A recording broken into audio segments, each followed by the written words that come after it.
So I want to thank everyone for giving me this opportunity to present my AAMC CGEA Lead Fellowship ALF presentation. This is Kman. I'll just start by saying that I had a really amazing experience in this program. Over the past year and a half, I've been pretty busy with presentations. During the 16-17 academic year, I presented at AAMC and CGEA and CORD and SAM and IAMC, and I committed to my family that we would do a spring break together this year, and unfortunately we're leaving on the 23rd, which is the day you guys are doing these presentations, for a Disney cruise. I also spent 13 days in Houston for Hurricane Harvey this year as a member of FEMA. So it was time for me to kind of give some family time back. So I appreciate the opportunity to be able to do this remotely.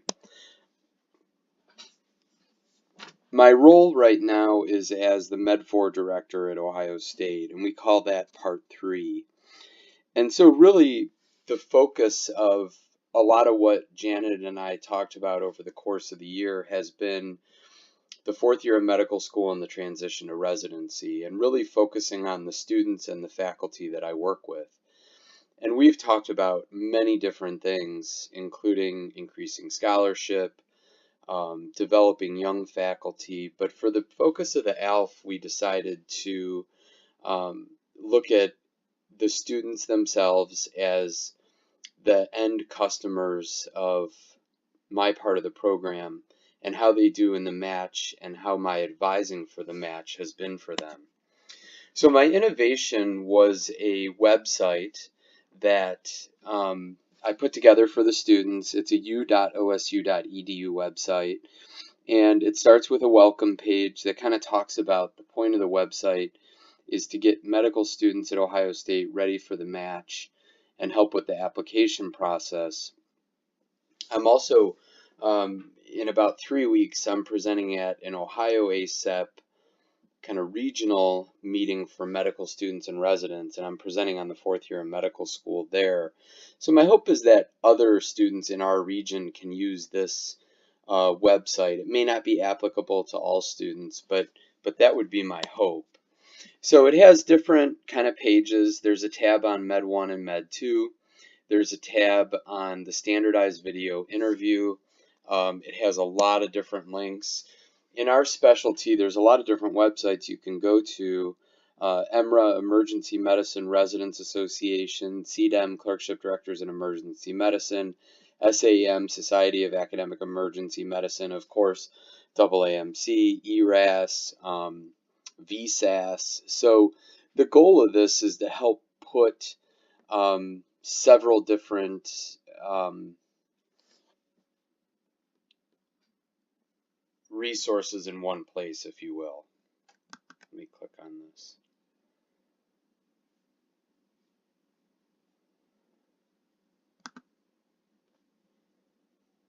So this is the website, and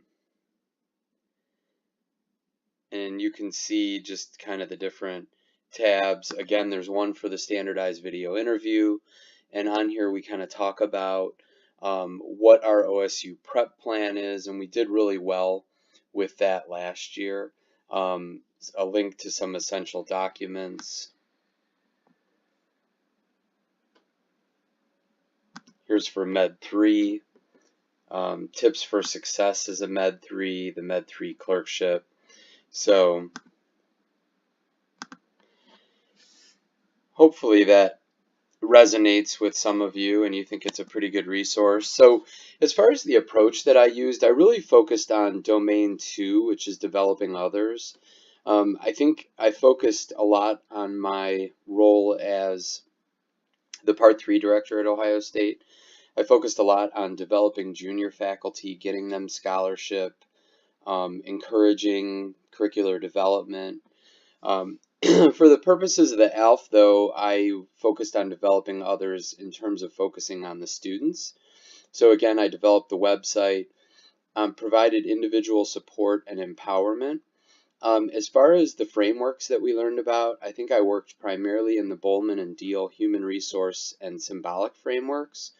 So the human resource framework, you'll recall, is kind of the family. So students are seen as family with needs and relationships. They were empowered to review the resources I gave them and bounce questions off of me. By the fourth year of medical school, these are adult learners that are in their mid-20s. Hopefully they're not college kids anymore. They're really becoming doctors, and so I try to treat them that way.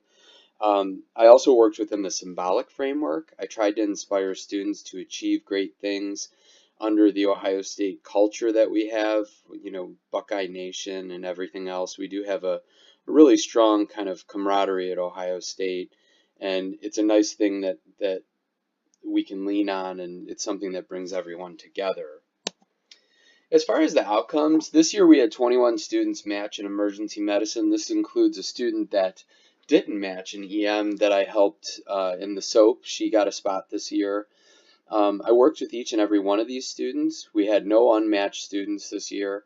Our students matched in places like Michigan and Highlands and Henry Ford, University of Arizona, Tucson, Maricopa, really good places. Our students also did quite well on the AAMC SVI. I think our highest score was a 25 and our lowest score was a 16. And what I was seeing on the listserv was that anything kind of below a 10 would be a red flag, so we weren't even really close to that.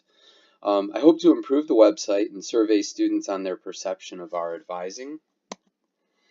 And as far as acknowledgments, Janet was amazing. I had kind of crossed paths with her in previous meetings like AAMC and CGEA, and I had seen her do her talks on turning educational innovations into scholarship, and I thought it was just a great opportunity to have access to someone who has such a great wealth of knowledge on faculty development and curricular development. As some of you know from our phone call that we have on when a mentor leaves, John Davis was my local coach who kind of turned into a mentor across the nation. He took a job at UCSF, and we remain in touch. But I probably leaned on Janet, I think, a little bit more for this. She actually was closer in proximity than John once, a lot of the program went on. Also, just want to thank my department. Again, want to thank my family. The reason I'm not here today is because of, trying to prioritize them a little bit more over work. And then you guys, I think I learned a lot from the people that were in the group. I learned a lot from everyone on our phone calls and people sharing their different experiences with fellowship and GME education and different learners. And I really think it was a great program. So I'm happy to take questions. It'll have to be remotely via email or Twitter. We're headed on a Disney cruise, so my connectivity will be limited by, wherever we're at. But again, thanks so much for listening to my presentation. I hope you guys have a great time in Minnesota.